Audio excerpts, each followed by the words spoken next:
Punjabi radio USA ਸੁਣ ਰਹੇ ਸਾਰੇ ਹੀ ਮਾਣਯੋਗ ਅਤੇ ਸਤਿਕਾਰਤ ਸਰੋਤਿਆਂ ਨੂੰ ਪੰਜਾਬੀ ਰੇਡੀਓ USA ਦੀ ਟੀਮ ਅਤੇ ਮੇਰੇ ਰਾਜਕਨਵੀਰ ਸਿੰਘ ਵੱਲੋਂ ਆਪ ਸਭ ਨੂੰ ਬਹੁਤ ਹੀ ਪਿਆਰ ਸਤਿਕਾਰ ਸਹਿਤ ਦੋਨੋਂ ਅੱਜ ਜੋੜ ਕੇ ਨਿੱਘੀ ਜਿਹੀ ਸਤਿ ਸ੍ਰੀ ਅਕਾਲ।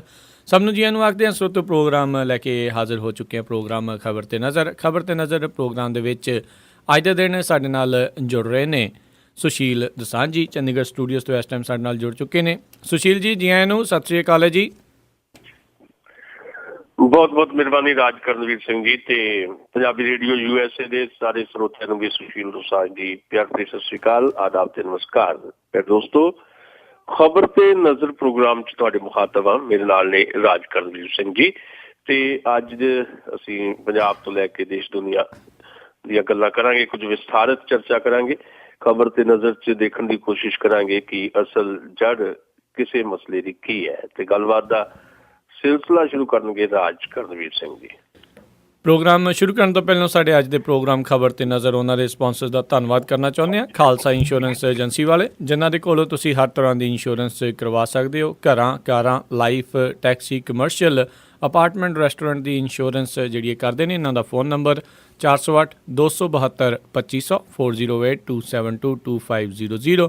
ਇਸ ਦੇ ਨਾਲ ਗੁਰਦੀਪ ਸਿੰਘ ਵਿਰਦੀ, ਪ੍ਰੀਤਮ ਸਿੰਘ, ਤਲਵਿੰਦਰ ਸਿੰਘ ਗਿੱਲ, ਸਤਨਾਮ ਸਿੰਘ ਸ਼ੇਰਗਿੱਲ, ਜਾਫੀ ਸਿੰਘ, ਸੁੱਖਾ ਸਿੰਘ ਅਤੇ Punjabi American senior citizen centre Bakersfield.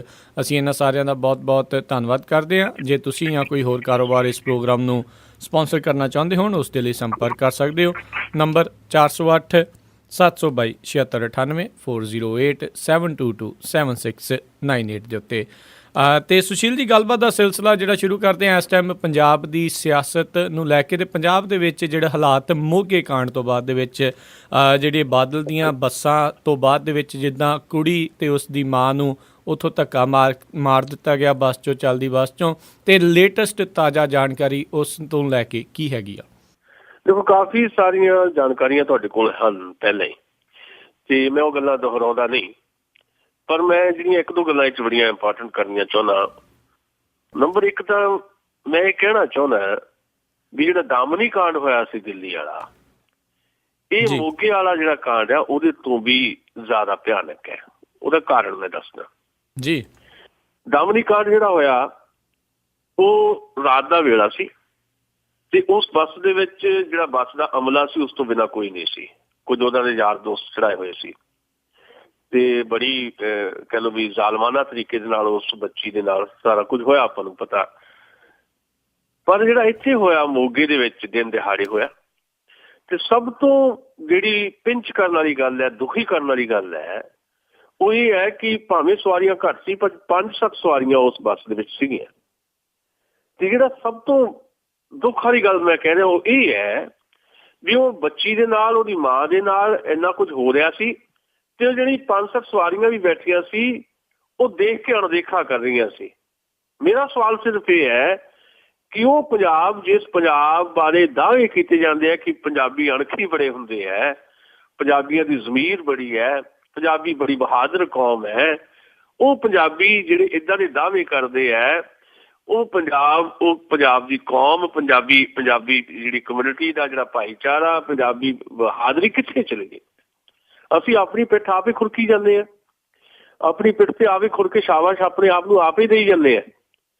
ਪਰ ਸਵਾਲ ਹੈ ਪੰਜਾਬ ਦੇ ਸਾਹਮਣੇ ਕਿ ਪੰਜਾਬ ਦੀ ਅਣਖ ਕਿੱਥੇ ਹੈ, ਪੰਜਾਬ ਦੀ ਜ਼ਮੀਰ ਕਿੱਥੇ ਹੈ? ਸੋ ਇਹ ਸਾਨੂੰ ਸੋਚਣਾ ਪਏਗਾ ਕਿ ਅੱਜ ਪੰਜਾਬ ਸਾਰਾ ਕੁਝ ਬਰਦਾਸ਼ਤ ਕਿਉਂ ਕਰ ਰਿਹਾ? ਕਿ ਅਸੀਂ ਇੰਨੇ ਡਰ ਗਏ ਕਿ ਸਾਡੇ 'ਚ ਇੰਨਾ ਖੌਫ ਆ ਗਿਆ ਵੀ ਅਸੀਂ ਆਪਣੇ ਤੋਂ ਬਿਨਾਂ ਕੁਛ ਸੋਚਦੇ ਹੀ ਨਹੀਂ। ਕਿਸੇ ਨਾਲ ਕੀ ਹੁੰਦਾ, ਕੋਈ ਮਰਦਾ ਮਰ ਜਾਵੇ, ਕਿਸੇ ਨਾਲ ਸਾਡੇ ਸਾਹਮਣੇ ਰੇਪ ਹੋ ਰਿਹਾ ਹੋਈ ਜਾਵੇ, ਸਾਨੂੰ ਕੋਈ ਫਰਕ ਹੀ ਨਹੀਂ ਪੈਂਦਾ। ਇਹ ਸਵਾਲ ਮੈਂ ਰੱਖਣਾ ਚਾਹੁੰਦਾ ਆਪਣੇ ਸਾਰਿਆਂ ਦੇ ਸਾਹਮਣੇ।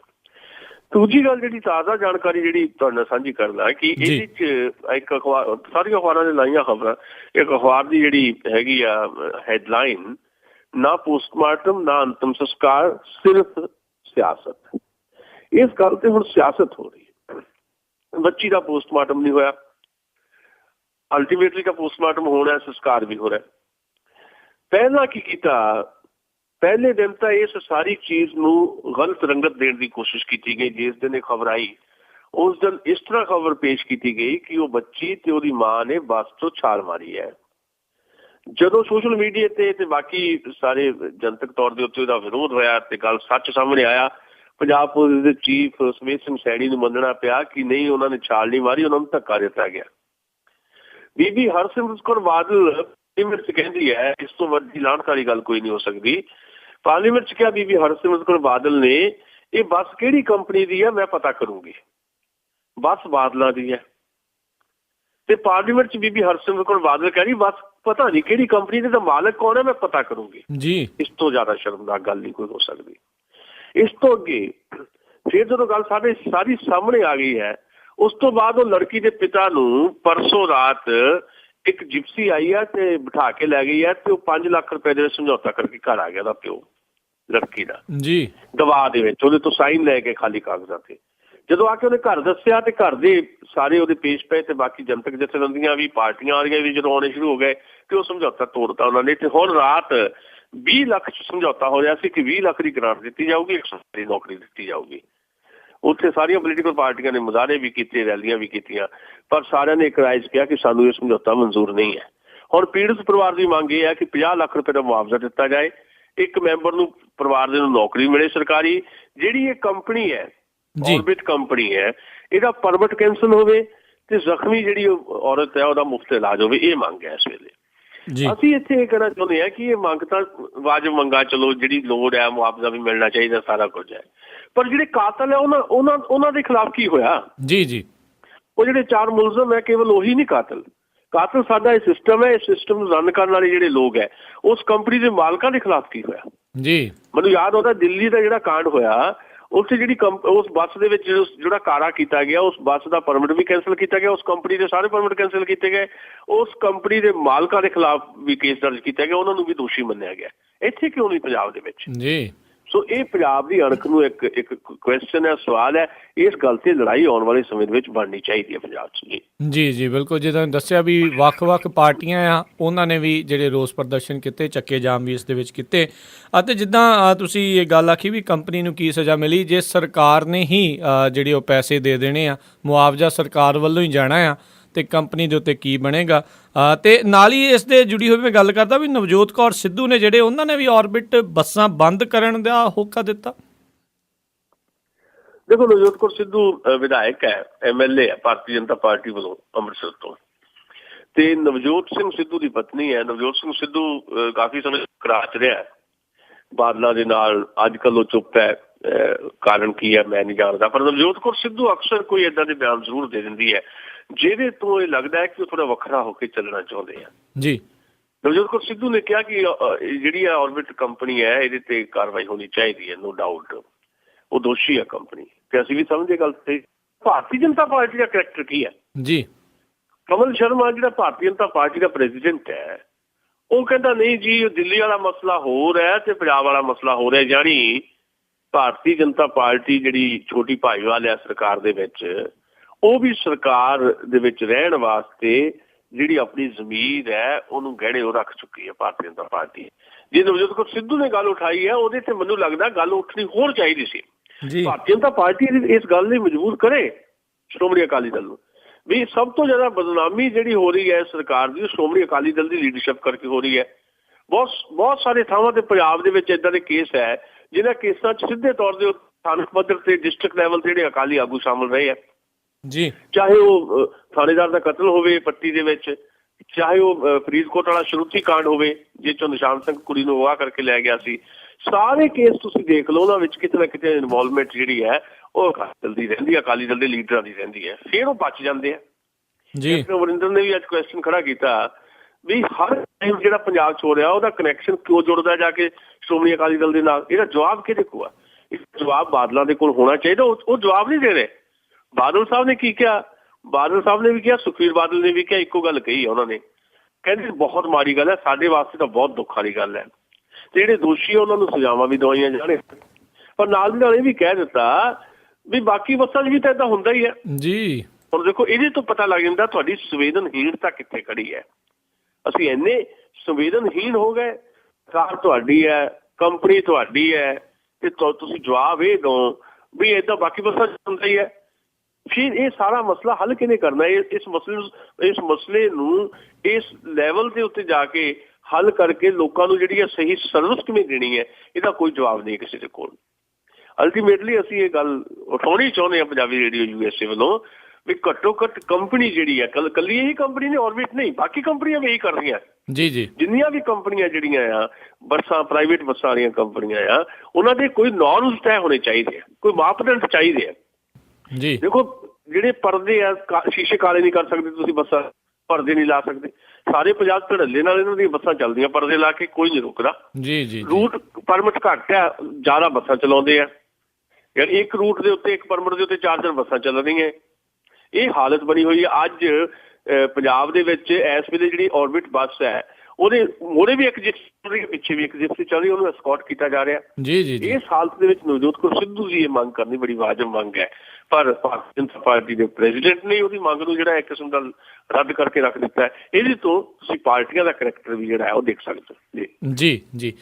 ਤੇ ਅਗਲੀ ਜਿਹੜੀ ਆਪਾਂ ਨਾਲ ਕਰਦੇ ਕਾਂਗਰਸ ਪਾਰਟੀ ਨੂੰ ਲੈ ਕੇ, ਕੈਪਟਨ ਅਮਰਿੰਦਰ ਸਿੰਘ ਜਿਹੜੇ ਕਿਤੇ ਨਾ ਕਿਤੇ ਜਿਹੜੇ ਆ ਇਸ ਚੀਜ਼ ਦੇ ਵਿੱਚ ਜਿਹੜਾ ਉਹਨਾਂ ਨੇ ਜਾਖੜ ਹੁਣੀ ਪਹੁੰਚੇ ਸੀਗੇ, ਉੱਥੇ ਪ੍ਰਤਾਪ ਸਿੰਘ ਬਾਜਵਾ ਵੀ ਪਹੁੰਚੇ, ਪਰ ਕੈਪਟਨ ਅਮਰਿੰਦਰ ਸਿੰਘ ਗਾਇਬ ਰਹੇ।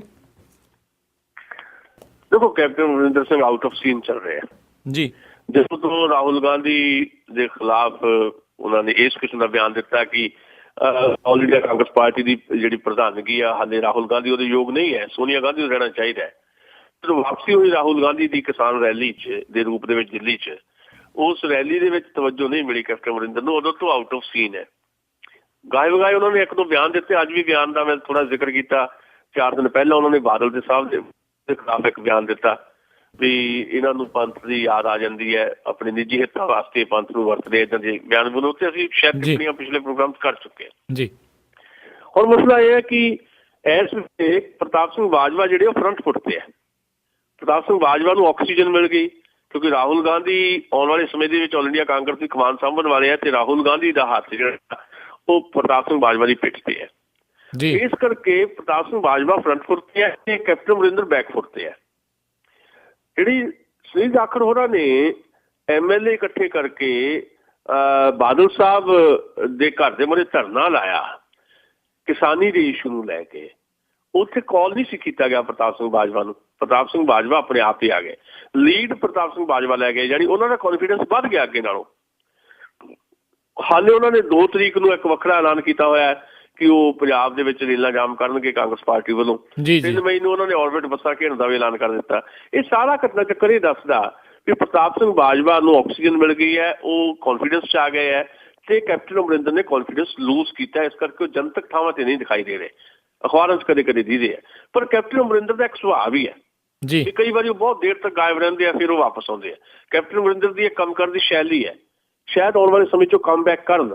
ਉਹ ਕਮਬੈਕ ਕਿੱਦਾਂ ਦਾ ਹੋਏਗਾ ਇਹ ਕੁਝ ਨਹੀਂ ਕਿਹਾ ਜਾ ਸਕਦਾ, ਕਿਉਂਕਿ ਨਿਰਾਸ਼ਾ ਜ਼ਰੂਰ ਹੈ ਉੱਥੇ, ਕਿਉਂਕਿ ਉਹ ਤਾਂ ਇਸ ਲੈਵਲ ਤੇ ਲੈ ਗਏ ਸੀ ਲੜਾਈ ਨੂੰ ਕੈਪਟਨ ਅਮਰਿੰਦਰ ਸਿੰਘ ਵੀ ਪੰਜਾਬ ਕਾਂਗਰਸ ਦੀ ਪ੍ਰਧਾਨਗੀ ਉਹਨਾਂ ਨੂੰ ਫੇਰ ਤੋਂ ਮਿਲਣ ਵਾਲੀ ਹੈ, ਪਰ ਉਹ ਸਾਰੀਆਂ ਚੀਜ਼ਾਂ ਰਿਵਰਸ ਹੋ ਗਈਆਂ। ਹੁਣ ਕੈਪਟਨ ਅਮਰਿੰਦਰ ਕੀ ਕਰਨਗੇ ਇੱਕ ਵੱਖਰਾ ਸਵਾਲ ਹੈ, ਜਦੋਂ ਅਗਲੇ ਸਵਾਲਾਂ ਦੇ ਵਿੱਚ ਇਹਦੀ ਚਰਚਾ ਸ਼ਾਇਦ ਹੋਵੇ ਤਾਂ ਅਸੀਂ ਉਹ ਗੱਲ ਵੀ ਤੁਹਾਡੇ ਨਾਲ ਸਾਂਝੀ ਕਰਾਂਗੇ ਜੀ।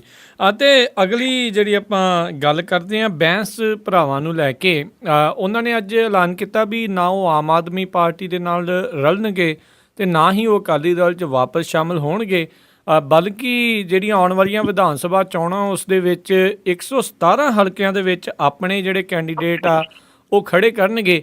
ਕੀ ਤੁਹਾਨੂੰ ਇਹਨਾਂ ਦਾ ਫਿਊਚਰ ਨਜ਼ਰ ਆਉਂਦਾ ਹੈ ਵੀ ਆਉਣ ਵਾਲੇ ਸਮੇਂ ਦੇ ਵਿੱਚ ਇਹ ਜਿਹੜੀ ਇਹਨਾਂ ਨੇ ਚੀਜ਼ ਚਲਾਈ ਆ, ਕੀ ਇਹ ਕਾਮਯਾਬ ਹੋਵੇਗੀ ਇਸ ਚੀਜ਼ ਨੂੰ ਲੈ ਕੇ, ਜਾਂ ਇਹ ਵੀ ਫੇਲ ਹੋ ਜਾਣਗੇ ਜਿੱਦਾਂ ਆਪਾਂ PPP ਨੂੰ ਵੀ ਪਿਛਲੇ ਦਿਨਾਂ ਦੇ ਵਿੱਚ ਪਿਛਲੇ ਸਾਲਾਂ 'ਚ ਦੇਖਿਆ? ਬਹੁਤ ਵਧੀਆ ਤੁਹਾਡਾ ਇਹ ਸਵਾਲ ਹੈ, ਕਿਉਂਕਿ ਪੰਜਾਬ ਦੇ ਨਾਲ ਜੁੜੀਆਂ ਗੱਲਾਂ ਹੈ। ਦੇਖੋ ਪੰਜਾਬ ਦੇ ਲੋਕ ਬਦਲ ਚਾਹੁੰਦੇ ਆ ਜੀ। ਉਹਦਾ ਇੱਕ ਪ੍ਰੂਫ ਜਾਂ ਮਿਸਾਲ ਇਹ ਹੈ ਕਿ ਪੰਜਾਬ ਦੇ ਵਿੱਚ ਆਮ ਆਦਮੀ ਪਾਰਟੀ ਦਾ ਕੋਈ ਜਨਤਕ ਢਾਂਚਾ ਨਹੀਂ ਸੀ, ਕੋਈ ਜਥੇਬੰਦਕ ਢਾਂਚਾ ਨਹੀਂ ਸੀ। ਉਹਦੇ ਬਾਵਜੂਦ ਸਾਰੇ ਦੇਸ਼ 'ਚ ਆਮ ਆਦਮੀ ਪਾਰਟੀ ਦੇ ਕੈਂਡੀਡੇਟ ਹਾਰ ਗਏ। ਦਿੱਲੀ 'ਚ ਵੀ ਲੋਕ ਸਭਾ ਚੋਣਾਂ 'ਚ 4 MP ਜਿਤਾ ਦਿੱਤੇ ਪੰਜਾਬ ਦੇ ਲੋਕਾਂ ਨੇ ਆਮ ਆਦਮੀ ਪਾਰਟੀ ਤੇ, 24% ਵੋਟਾਂ ਦਿੱਤੀਆਂ ਪੰਜਾਬ ਨੂੰ, ਤੇ ਇੱਕ ਉਮੀਦ ਬੱਝੀ ਪੰਜਾਬ ਦੇ ਲੋਕਾਂ ਨੂੰ ਵੀ ਆਮ ਆਦਮੀ ਪਾਰਟੀ ਨੂੰ ਸਾਨੂੰ ਬਦਲ ਮਿਲ ਰਿਹਾ। ਪਰ ਆਮ ਆਦਮੀ ਪਾਰਟੀ ਦੇ ਪਿਛਲੇ ਦਿਨਾਂ 'ਚ ਜਿਹੜੀ ਕਾਰਗੁਜ਼ਾਰੀ ਹੋਈ ਹੈ ਜਾਂ ਜੋ ਕੁਝ ਵੀ ਅਸੀਂ ਦੇਖਿਆ, ਉਹਦੇ 'ਚ ਆਮ ਆਦਮੀ ਪਾਰਟੀ ਦਾ ਅਕਸ ਹੋਇਆ। ਤੇ ਇਨ ਬਿਟਵੀਨ ਕੀ ਹੋਇਆ, ਬੈਂਸ ਭਰਾਵਾਂ ਨੇ ਲੁਧਿਆਣੇ ਤੋਂ ਬਿਲਕੁਲ ਆਮ ਆਦਮੀ ਪਾਰਟੀ ਦੀ ਤਰਜ਼ ਉੱਪਰ, ਜਾਂ ਤੁਸੀਂ ਕਹਿ ਲਓ ਵੀ ਅਰਵਿੰਦ ਕੇਜਰੀਵਾਲ ਦੇ ਇੱਕ ਐਜੀਟੇਸ਼ਨ ਸ਼ੁਰੂ ਕਰ ਦਿੱਤੀ ਪੰਜਾਬ ਦੇ ਵਿੱਚ ਰੇਤ ਮਾਫੀਏ ਦੇ ਖਿਲਾਫ ਜੀ। ਉਹਦੇ ਨਾਲ ਇੱਕ ਗੱਲ ਤਾਂ ਹੋ ਗਈ। ਇੱਕ ਗੱਲ ਇਹ ਹੋਈ ਕਿ ਉਹਨਾਂ ਦੀ ਐਜੀਟੇਸ਼ਨ ਬੜੀ ਸਫਲ ਹੋਈ। ਜਦੋਂ ਉਹਨਾਂ ਨੂੰ ਗ੍ਰਿਫਤਾਰ ਕੀਤਾ ਗਿਆ ਉਹਦੇ ਨਾਲ ਉਹਨਾਂ ਨੂੰ ਹੋਰ ਵੇਟ ਮਿਲਿਆ। ਤੇ ਇਹ ਕੋਈ ਛੋਟੀ ਗੱਲ ਨਹੀਂ ਕਿ ਲੁਧਿਆਣੇ ਦੀਆਂ 24 ਜਿਹੜੇ ਲੁਧਿਆਣੇ ਦੀਆਂ 44 ਇੰਡਸਟਰੀਅਲ ਯੂਨਿਟਸ ਜਿਹੜੀਆਂ ਉਹ ਸਟ੍ਰਾਈਕ 'ਚ ਚਲੀਆਂ ਗਈਆਂ ਬੈਂਸ ਭਰਾਵਾਂ ਦੇ ਹੱਕ ਦੇ ਵਿੱਚ। ਜੀ ਜੀ। ਇੱਕ ਗੱਲ ਤਾਂ ਪੱਕੀ ਹੋ ਗਈ, ਹੁਣ ਉਹ ਆ ਗਏ ਜ਼ਮਾਨਤ ਤੇ ਆ ਗਏ ਆ ਬਾਹਰ। ਇੱਕ ਗੱਲ ਪੱਕੀ ਹੋ ਗਈ ਕਿ ਬੈਂਸ ਭਰਾ ਜਿਹੜੇ ਆ ਘੱਟੋ ਘੱਟ ਦੋਨੋਂ ਆਪੋ ਆਪਣੇ ਹਲਕੇ ਦੇ ਤੋਂ ਜਿੱਤਣਗੇ। ਦੂਜੀ ਗੱਲ ਇਹ ਵੀ ਪੱਕੀ ਹੋ ਗਈ ਹੈ ਕਿ ਉਹਨਾਂ ਨੇ ਆਪਣੇ ਹਲਕਿਆਂ ਤੋਂ ਬਾਹਰ ਲੁਧਿਆਣੇ ਸ਼ਹਿਰ 'ਚ ਖਾਸ ਤੌਰ ਤੇ ਕਾਫੀ ਹੱਦ ਤੱਕ ਲੁਧਿਆਣੇ ਜ਼ਿਲ੍ਹੇ ਦੇ ਵਿੱਚ ਵੀ ਆਪਣੀ ਇੱਕ ਭੱਲ ਬਣਾ ਲਈ ਹੈ। ਜਾਣੀ ਕੱਲ੍ਹ ਨੂੰ ਜੇ ਬੈਂਸ ਭਰਾ ਦੋਨੋਂ ਲੜਦੇ ਆ ਤੇ ਲੁਧਿਆਣੇ ਜ਼ਿਲ੍ਹੇ ਦੀਆਂ ਬਾਕੀ ਸੀਟਾਂ ਤੇ ਵੀ ਕੁਝ ਕੈਂਡੀਡੇਟ ਖੜੇ ਕਰਦੇ ਆ ਤੇ ਇੱਕ ਕਾਫੀ ਪੋਜ਼ਿਟਿਵ ਉਹਨਾਂ ਨੂੰ ਰਿਸਪੌਂਸ ਮਿਲ ਸਕਦਾ ਹੈ, ਨੋ ਡਾਊਟ। ਪਰ ਉਹਨਾਂ ਨੇ ਕਹਿ ਦਿੱਤਾ ਕਿ ਅਕਾਲੀਆਂ ਤੇ ਜਾਂਦੇ ਨਹੀਂ ਮੁੜ ਕੇ, ਉਹ ਜਾ ਹੀ ਨਹੀਂ ਸਕਦੇ ਹੁਣ, ਕਿਉਂਕਿ ਪਹਿਲਾਂ ਉਹ ਅਕਾਲੀ ਦਲ 'ਚ ਸੀ, ਉਹਨਾਂ ਨੂੰ ਟਿਕਟ ਨਹੀਂ ਦਿੱਤੀ ਗਈ, ਉਹ ਆਜ਼ਾਦ ਹੋ ਕੇ ਲੜੇ ਤੇ ਜਿੱਤ ਗਏ ਦੋਨੋਂ ਭਰਾ। ਫਿਰ ਉਹ ਅਕਾਲੀ ਦਲ ਦੇ ਐਸੋਸੀਏਟ ਮੈਂਬਰ ਬਣ ਗਏ, ਉੱਥੇ ਵੀ ਉਹਨਾਂ ਨੂੰ ਫਿਰ ਉਹ ਮਾਰੇ ਮਿਲਿਆ, ਫਿਰ ਹਟ ਕੇ ਵਾਪਸ ਆ ਗਏ, ਲੋਕ ਸਭਾ ਦੀ ਚੋਣ ਲੜੀ, ਹਾਰ ਗਏ, ਪਰ ਉਹਦੇ ਬਾਵਜੂਦ ਕਾਫੀ ਵੋਟ ਲੈ ਗਏ ਤੇ MLA ਤਾਂ ਹੈਗੀ ਹੈ ਜੀ। ਕਰਕੇ ਅਕਾਲੀ ਦਲ 'ਚ ਉਹਨਾਂ ਦੀ ਬੇਕਦਰੀ ਬਹੁਤ ਹੋਈ, ਉਹਨਾਂ ਨੇ ਵਾਪਸ ਨਹੀਂ ਜਾਣਾ। ਆਮ ਆਦਮੀ ਪਾਰਟੀ ਬਾਰੇ ਉਹਨਾਂ ਨੇ ਕਹਿ ਦਿੱਤਾ ਕਿ ਆਮ ਆਦਮੀ ਪਾਰਟੀ ਦਾ ਜਿਸ ਕਿਸਮ ਦਾ ਵਿਹਾਰ ਚੱਲ ਰਿਹਾ ਉਹਦੇ 'ਚ ਅਸੀਂ ਫਿੱਟ ਨਹੀਂ ਹੁੰਦੇ, ਅਸੀਂ ਉੱਧਰ ਬਿਲਕੁਲ ਨਹੀਂ ਜਾਵਾਂਗੇ, ਕਿਉਂਕਿ ਆਮ ਆਦਮੀ ਪਾਰਟੀ ਦੇ ਵਿੱਚ ਲੀਡਰਸ਼ਿਪ ਦਾ ਸੰਕਟ ਹੈ ਤੇ ਉੱਥੇ ਵੀ ਟਿਕਟਾਂ ਦੀ ਮਾਰੋਮਾਰੀ ਹੋਣੀ ਹੈ ਬਹੁਤ ਜ਼ਿਆਦਾ। ਸੋ ਇਹ ਵੀ ਉਹਨਾਂ ਦਾ ਸਹੀ ਫੈਸਲਾ ਹੈ। ਪਰ ਨਾਲ ਦੀ ਜਿਹੜਾ ਕਹਿ ਦਿੱਤਾ ਕਿ ਉਹ 117 ਦੀ 117 ਸੀਟਾਂ ਤੇ ਆਪਣੀ ਪਾਰਟੀ ਬਣਾ ਕੇ ਚੋਣ ਲੜਨਗੇ, ਇਹਦੇ ਤੇ ਵਿਚਾਰ ਦੀ ਜ਼ਰੂਰਤ ਹੈ। ਮੈਂ ਇਹ ਸਮਝਦਾ ਵੀ ਇਹ ਸ਼ਾਇਦ ਉਹਨਾਂ ਦਾ ਬਹੁਤ ਹੀ ਜ਼ਮੀਨੀ ਹਕੀਕਤ ਤੋਂ ਦੂਰ ਦਾ ਫੈਸਲਾ, ਜੇ ਉਹਨੂੰ ਇੰਪਲੀਮੈਂਟ ਕਰਦੇ ਆ ਤਾਂ। ਜੀ ਜੀ ਜੀ। ਮੈਨੂੰ ਇਹ ਲੱਗਦਾ ਕਿ ਉਹਨਾਂ ਨੂੰ ਹਾਲੇ wait and C the position 'ਚ ਰਹਿਣਾ ਚਾਹੀਦਾ ਹੈ। ਨੋ ਡਾਊਟ ਉਹਨਾਂ ਨੇ ਇੱਕ ਮੁੱਦਾ ਜਿਹੜਾ ਉਠਾ ਕੇ ਇੱਕ ਰੇਤ ਮਾਫੀਏ ਦੇ ਖਿਲਾਫ ਇੱਕ ਐਜੀਟੇਸ਼ਨ ਖੜੀ ਕੀਤੀ, ਉਹਦਾ ਉਹਨਾਂ ਨੂੰ ਬਹੁਤ ਵੇਟ ਮਿਲਿਆ, ਉਹਦਾ ਲਾਭ ਵੀ ਉਹਨਾਂ ਨੂੰ ਹੋਇਆ, ਪਰ ਉਹ ਹਾਲੇ ਲੁਧਿਆਣੇ ਤੱਕ ਸੀਮਤ ਹੈ, ਪੰਜਾਬ 'ਚ ਨਹੀਂ ਹੈ। ਦੂਜੀ ਗੱਲ ਇਹ ਹੈ ਕਿ ਉਹਨਾਂ ਦੀ ਕੋਈ ਆਈਡੀਓਲੋਜੀਕਲ ਕੋਈ ਕਮਿਟਮੈਂਟ ਨਹੀਂ ਹੈ। ਉਹ ਕਾਂਗਰਸ ਨਾਲ ਵੀ ਕੱਲ੍ਹ ਨੂੰ ਜਾ ਸਕਦੇ, ਉਹਨੇ ਕਾਂਗਰਸ ਦਾ ਜ਼ਿਕਰ ਨਹੀਂ ਕੀਤਾ। ਜੇ ਕਾਂਗਰਸ ਇਸ ਹਾਲਤ 'ਚ ਆ ਜਾਵੇ ਵੀ ਉਹ ਕਮ ਬੈਕ ਕਰ ਸਕਦੀ ਹੈ ਤੇ ਹੋ ਸਕਦਾ ਉਹ ਕਾਂਗਰਸ ਨੂੰ ਜੁਆਇਨ ਕਰ ਲੈਣ, ਕਿਉਂਕਿ ਉਹਨਾਂ ਦੀ ਵਿਚਾਰਧਾਰਕ ਕੋਈ ਕਮਿਟਮੈਂਟ ਕਿਸੇ ਨਾਲ ਨਹੀਂ ਹੈ ਜੀ। ਦੂਜੀ ਗੱਲ ਇਹ ਹੈ ਕਿ ਪੋਸੀਬਿਲਿਟੀ ਜਿਹੜੀ ਕੈਪਟਨ ਅਮਰਿੰਦਰ ਦੇ ਹਵਾਲੇ ਨਾਲ ਅਸੀਂ ਗੱਲ ਕਰ ਰਹੇ ਸੀ, ਉਹ ਮੈਂ ਸਿਰਫ ਸਿੰਪਲ ਜੀ ਛੋਟੀ ਜਿਹੀ ਗੱਲ ਕਰਨੀ ਹੈ ਵੀ ਕੈਪਟਨ ਅਮਰਿੰਦਰ ਨਿਰਾਸ਼ ਹੈ ਇਸ ਵੇਲੇ। ਆਉਣ ਵਾਲੇ ਸਮੇਂ ਦੇ ਵਿੱਚ ਕੀ ਸਟੈਪ ਚੁੱਕਦੇ ਆ ਕੁਝ ਨਹੀਂ ਕਿਹਾ ਜਾ ਸਕਦਾ, ਉਹਨਾਂ ਦੇ ਅੰਦਰ ਕੀ ਚੱਲ। ਅਸੀਂ ਇੱਥੇ ਚਰਚਾ ਕੀਤੀ ਵੀ ਹੋਵੇ, ਅਸੀਂ ਇਹ ਕਿਹਾ ਸੀ ਕਿ ਕੈਪਟਨ ਅਮਰਿੰਦਰ ਜੇ ਵੱਖਰੀ ਪਾਰਟੀ ਬਣਾਉਣ ਵੱਲ ਵੱਧਦੇ ਆ ਤਾਂ ਬੜਾ ਔਖਾ ਕੰਮ ਹੈ ਜੀ, ਕਿਉਂਕਿ ਜਿਸ ਉਮਰ ਦੇ ਉਹ ਪੜਾਅ 'ਚ ਨੇ, ਜਿੱਦਾਂ ਦਾ ਉਹਨਾਂ ਦੀ ਸ਼ੈਲੀ ਹੈ। ਪਰ ਸੱਚਮੁੱਚ ਜੇ ਕੱਲ੍ਹ ਨੂੰ ਬਹੁਤ ਜ਼ਿਆਦਾ ਨਿਰਾਸ਼ ਹੋ ਕੇ ਕਾਂਗਰਸ ਦੇ ਵਿੱਚ ਉਹਨਾਂ ਨੂੰ ਨਹੀਂ ਉਹਨਾਂ ਦੀ ਹੁੰਦੀ ਉਸ ਰੂਪ ਦੇ ਵਿੱਚ, ਜੇ ਉਹ ਵੱਖਰੀ ਪਾਰਟੀ ਬਣਾ ਲੈਂਦੇ ਆ, 35 MLA ਉਹਨਾਂ ਦੇ ਨਾਲ ਆ, ਵੱਖਰੀ ਪਾਰਟੀ ਬਣਾਉਂਦੇ ਆ ਤੇ 15 ਬੇਸ਼ੱਕ ਨਾ ਵੀ ਆਉਣ, 20 MLA ਵੀ ਉਹਨਾਂ ਨਾਲ ਆ ਜਾਣ ਤੇ ਇੱਕ ਵੱਡੀ ਤਾਕਤ ਉਹ ਪੰਜਾਬ 'ਚ ਬਣਦੇ ਆ। ਫਿਰ ਉਹ ਸਪੇਸ ਜਿਹੜੀ ਹੈ ਜਾਂ ਉਹ ਪਲੇਟਫਾਰਮ ਬੈਂਸ ਬ੍ਰਦਰ ਵਾਸਤੇ ਸਭ ਤੋਂ ਬੈਸਟ ਹੈ। ਸੋ ਹਾਲੇ ਮੈਨੂੰ ਲੱਗਦਾ ਉਹਨਾਂ ਨੂੰ ਵੇਟ ਐਂਡ ਸੀ 'ਚ ਰਹਿਣਾ ਚਾਹੀਦਾ। ਜੇ ਉਹ ਪਾਰਟੀ ਬਣਾਉਣ ਦੇ ਕਦਮ ਵੱਲ ਚੱਲਣਗੇ ਤਾਂ ਜੋ ਕੁਝ ਆਮ ਆਦਮੀ ਪਾਰਟੀ ਦਾ ਫੇਰ ਵੀ 24% ਰਹਿ ਗਏ ਜੀ। ਉਹਨਾਂ ਦਾ ਇੱਕ ਵੇਗ ਸੀ ਉਸ ਵੇਲੇ, ਦੇਸ਼ ਵਿੱਚ ਵੀ ਵੇਗ ਸੀ, ਦਿੱਲੀ ਵੀ ਉਹਨਾਂ ਦੇ ਸਾਹਮਣੇ ਸੀ ਤੇ ਪੀਪਲਜ਼ ਪਾਰਟੀ ਵੀ ਪੰਜਾਬ ਦੇ ਵਿੱਚ ਬਹੁਤ ਰਜਿਸਟ ਕਰਦੀ ਸੀ ਮਨਪ੍ਰੀਤ ਬਾਦਲ ਦੇ ਰੂਪ ਦੇ ਵਿੱਚ। 6% ਤੋਂ ਜ਼ਿਆਦਾ ਵੋਟਾਂ ਨਹੀਂ ਲੈ ਸਕੇ ਉਹ। ਮਨਪ੍ਰੀਤ ਬਾਦਲ ਵੱਡਾ ਨਾ, ਇਸ ਕਰਕੇ ਉਹਨਾਂ ਨੂੰ ਜਿਹੜੇ ਪੁਰਾਣੇ ਇਤਿਹਾਸ ਦੇ ਵਿੱਚ ਜਿਹੜੀਆਂ ਚੀਜ਼ਾਂ ਵਾਪਸ ਉਹਨਾਂ ਦਾ ਲੈਸਨ ਦੇਖਣਾ ਚਾਹੀਦਾ ਹੈ। ਇਸ ਕਰਕੇ ਸਟੈਪ ਚੁੱਕਣ ਤੋਂ ਪਹਿਲਾਂ ਉਹਨਾਂ ਨੂੰ ਇਹ ਸਾਰੀਆਂ ਚੀਜ਼ਾਂ ਵਿਚਾਰਨ ਦੀ ਜ਼ਰੂਰਤ ਹੈ। ਜੇ ਉਹ ਪਾਰਟੀ ਬਣਾਉਣ ਵੱਲ ਵੱਧਦੇ ਆ ਤੇ 117 ਸੀਟਾਂ ਤੇ ਜਾਂਦੇ ਇਕੱਲੇ, ਲੁਧਿਆਣਾ ਵੀ ਉਹਨਾਂ ਤੋਂ ਖੁੱਸ ਸਕਦਾ ਜੀ। ਜੀ ਜੀ। ਤੇ ਅਗਲੀ ਜਿਹੜੀ ਆਪਾਂ ਗੱਲ ਕਰਾਂਗੇ ਵੀ ਰਾਮਦੇਵ, ਬਾਬਾ ਰਾਮਦੇਵ, ਜਿਸ ਨੂੰ ਹਰਿਆਣੇ ਨੇ ਕੈਬਨਿਟ ਮਿਨਿਸਟਰ ਦਾ ਇੱਕ ਹਿਸਾਬ ਦੇ ਨਾਲ ਅਹੁਦਾ ਵੀ ਦਿੱਤਾ ਹੋਇਆ, 32 ਵਾਲੀ ਕਾਰ ਵੀ ਮਿਲੀ ਹੋਈ ਆ, ਉਸ ਦੇ ਵੱਲੋਂ ਜਿਹੜੀ ਮੁੰਡੇ ਦੇਣ ਵਾਲੀ ਜਿਹੜੀ ਦਵਾਈ ਆ ਉਸ ਨੂੰ ਲੈ ਕੇ ਵਿਵਾਦ ਹੋਰ ਵੀ ਜ਼ਿਆਦਾ ਗਹਿਰਾ ਹੁੰਦਾ ਨਜ਼ਰ ਆ ਰਿਹਾ ਹੈ, ਫਸਦੇ ਨਜ਼ਰ ਆ ਰਹੇ। ਦੇਖੋ ਸਰਕਾਰ ਉਹਨਾਂ ਦੀ ਆ, ਜਿੱਦਾਂ ਤੁਸੀਂ ਦੱਸੀ ਦਿੱਤਾ, ਕੈਬਨਿਟ ਰੈਂਕ ਹੀ ਹੈ ਕਿਸਮ ਦਾ, ਨਾ ਵੀ ਹੋਵੇ ਤਾਂ ਵੀ ਉਹ ਕੈਬਨਿਟ ਰੈਂਕ ਵਾਲਾ ਹੀ ਬੰਦਾ ਹੈ, ਕਿਉਂਕਿ ਸਰਕਾਰ ਬਣਾਉਣ 'ਚ ਉਹਦਾ ਬਹੁਤ ਵੱਡਾ ਹੱਥ ਹੈ।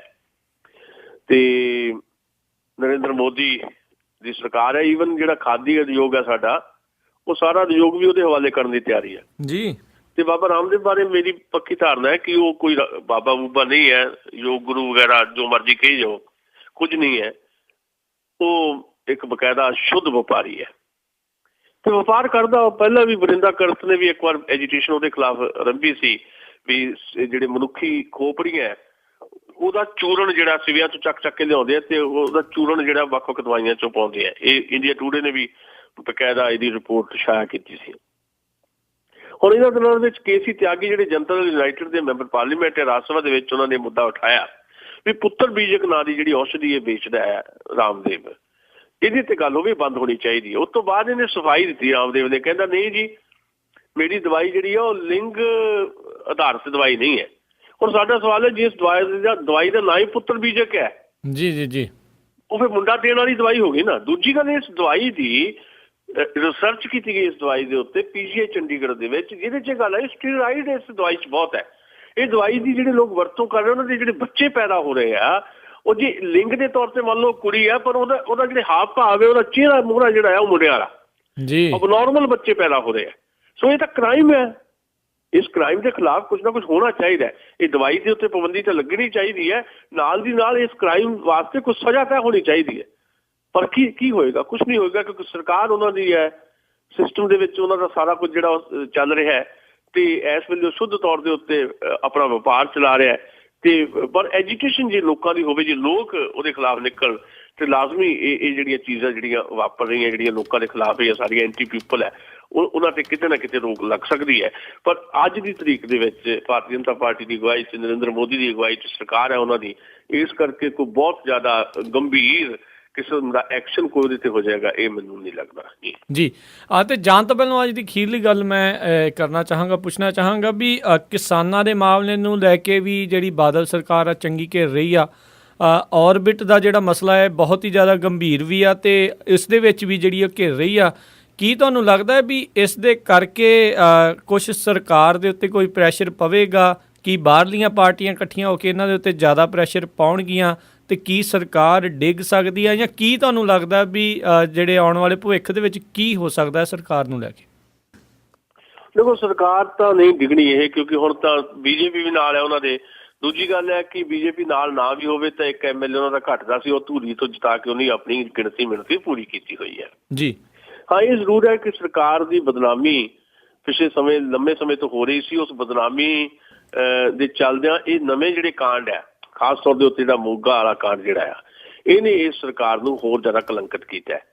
ਹੁਣ ਇਹਦੇ ਤੇ ਬੈਕਫੁੱਟ ਤੇ ਇਸ ਵੇਲੇ ਬਾਦਲ ਸਰਕਾਰ ਆਉਣ ਵਾਲੇ ਸਮੇਂ ਦੇ ਵਿੱਚ ਇੱਕ ਮੌਕਾ ਜ਼ਰੂਰ ਹੈ। ਜਿਹੜੀਆਂ ਵਿਰੋਧੀ ਪਾਰਟੀਆਂ ਘੱਟੋ ਘੱਟ ਉਹਨਾਂ ਨੂੰ ਇਕਜੁੱਟ ਹੋਣਾ ਚਾਹੀਦਾ ਹੈ ਸਾਰੇ ਮੁੱਦਿਆਂ ਦੇ ਉੱਤੇ।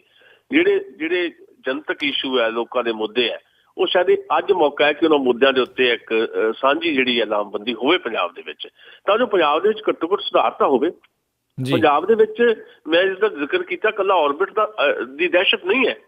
ਕਿਸੇ ਵੇਲੇ ਪੰਜਾਬ ਦੇ ਵਿੱਚ ਅਵਤਾਰ ਹੈਨਰੀ ਦੀ ਦਹਿਸ਼ਤ ਹੁੰਦੀ ਸੀ, ਕਾਂਗਰਸੀ ਸਰਕਾਰ ਸੀ ਤੇ ਉਹਦੀ ਕਰਤਾਰ ਬੱਸ ਚੱਲਦੀ ਹੁੰਦੀ ਸੀ। ਅੱਜ ਇਸ ਵੇਲੇ ਔਰਬਿਟ ਬੱਸਾਂ ਦੀ ਦਹਿਸ਼ਤ ਹੈ, ਕੁਝ ਹੋਰ ਕੰਪਨੀਆਂ ਦੀ ਦਹਿਸ਼ਤ ਹੈ। ਇਹ ਦਹਿਸ਼ਤ ਨੂੰ ਰੋਕਣ ਵਾਸਤੇ ਜਿਹੜੀ ਸੜਕਾਂ ਤੇ ਦੌੜਦੀ ਫਿਰਦੀ ਦਹਿਸ਼ਤ ਹੈ, ਬਾਦਲਾਂ ਦੀਆਂ ਬੱਸਾਂ ਦੇ ਹੇਠਾਂ ਆ ਕੇ ਹਰ ਸਾਲ 70 ਬੰਦੇ ਮਰਦੇ ਪੰਜਾਬ 'ਚ ਪਰ ਪੰਜਾਬ ਚੁੱਪ ਹੈ। ਮੈਂ ਸਮਝਦਾ ਕਿ ਇਹ ਮੌਕਾ ਹੈ ਵੀ ਪੰਜਾਬ ਦੀ ਇਸ ਚੁੱਪੀ ਨੂੰ ਤੋੜਿਆ ਜਾਏ। ਪੰਜਾਬ ਜਿਹੜਾ ਉਦਾਸ ਬੈਠਾ, ਨਿਰਾਸ਼ ਬੈਠਾ ਪੰਜਾਬੀ ਬੰਦਾ ਜਿਹੜਾ ਅੰਦਰ ਹੀ ਅੰਦਰ ਡਰਿਆ ਹੋਇਆ ਖੌਫ 'ਚ ਹੈ, ਉਹਦਾ ਖੌਫ ਤੋੜਿਆ ਜਾਏ, ਉਹਨੂੰ ਬਾਹਰ ਕੱਢਿਆ ਜਾਏ। ਤੇ ਉਹ ਪੰਜਾਬ ਦੀਆਂ ਜਨਤਕ ਜਥੇਬੰਦੀਆਂ ਤੇ ਪੰਜਾਬ ਦੀਆਂ ਪੋਲੀਟੀਕਲ ਪਾਰਟੀਆਂ, ਖਾਸ ਤੌਰ ਤੇ ਆਮ ਆਦਮੀ ਪਾਰਟੀ ਦੀ ਇਸ ਵੇਲੇ ਬਹੁਤ ਵੱਡੀ ਡਿਊਟੀ ਹੈ, ਕਮਿਊਨਿਸਟ ਪਾਰਟੀਆਂ ਦੀ ਡਿਊਟੀ ਹੈ ਤੇ ਕਾਂਗਰਸ ਪਾਰਟੀ ਆਪਣੇ ਆਪ ਨੂੰ ਇਕੱਠਾ ਕਰ ਲਵੇ ਇਹਨਾਂ ਮੁੱਦਿਆਂ ਦੇ ਉੱਤੇ।